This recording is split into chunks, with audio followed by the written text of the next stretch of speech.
We've got Pennsylvania here. We've done a lot in Pennsylvania as well. Appreciate all the comments, everybody tuning in. Let us know where you're tuning in from. Any questions you have on OTC properties. Do you run title on past property owners or just the parcel, Josh? Yeah, good question. So think about it like this. So the property goes to a tax sale, and generally municipal liens will not get wiped out. And so what happens is that if you were to buy it, and let's say there's a $10,000 grass lien. So you buy it and the grass lien doesn't get wiped out. So now it's your problem, right?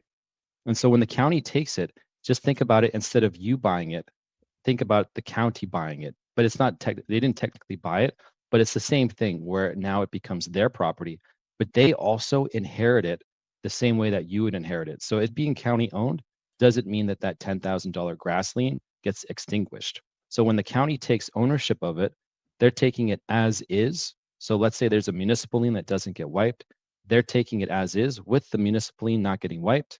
And then when you get it from the county, you're doing the same thing. You're taking it from the county with that municipal lien as is, not wiped. So the only difference is that it's county owned, but just replace it, because if somebody bought it at the tax sale and that municipal lien doesn't get wiped, that's the same thing that's happening to the county. So you always got to do that title search, and you would just check the previous owner's name. Because if you look and you see it's not owned, by anybody anymore because it's owned by the county, you just have to go back one and trace it and see who owned it and search their name. Mostly just for municipal liens, though. Excellent. Somebody's saying how to go about reaching. I imagine you're saying research, perhaps. Philadelphia Deeds for free. So we do quite a bit in Philadelphia, and you'll always want to go and do your deed search in the county record. If we have some time, maybe we can go into that in a little bit, or maybe we do a Pennsylvania specific stream as well. But we do quite a bit in Philadelphia. Josh, maybe instead of diving in, just a quick comment on that one. Yeah, because we've done stuff like this before, and just what happens is those are pretty detailed documents, and so YouTube doesn't really like us doing that, because that is actually sensitive data that is available, but it's hard to find. But what you would do is the easiest way would be like Philadelphia deed search, for instance, and that's going to bring up the recorder's office. And so from that website, you can get to a page called Philadocs. So if you just do it in Google, Philadelphia deed search, and then pretty much across the country, you're always just going to research the person's name. So the owner's name, if there's two sections to search it, you'll search in both. Usually it's called grantor and grantee.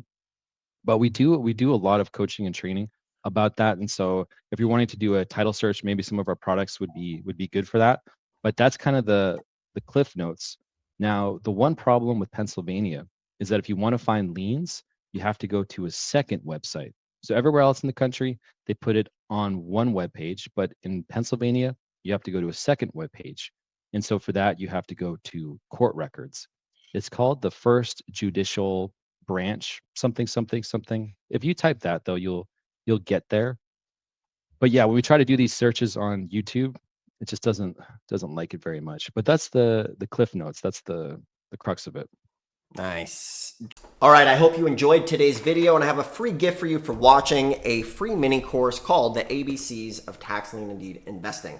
This is one of the best books on tax liens, and it is totally free as my gift to you for watching. In the description below, it'll walk you through tax liens from start to finish, along with the directories with all 1,500 tax lien and deed counties put here so that you don't have to go and search around the internet to find them on your own. So the other thing I have is, if you already have this book and you want to do a deep dive, my team and I have found an auction with a whole bunch of properties worth 200 to 300 grand, opening bids of just 1,600 bucks. So if you want to deep dive and attend an auction with some help, you can also schedule a free call below and we can discuss helping you in this business. Regardless, thanks for watching. You can check things out in the description below and enjoy the videos. We'll see you soon.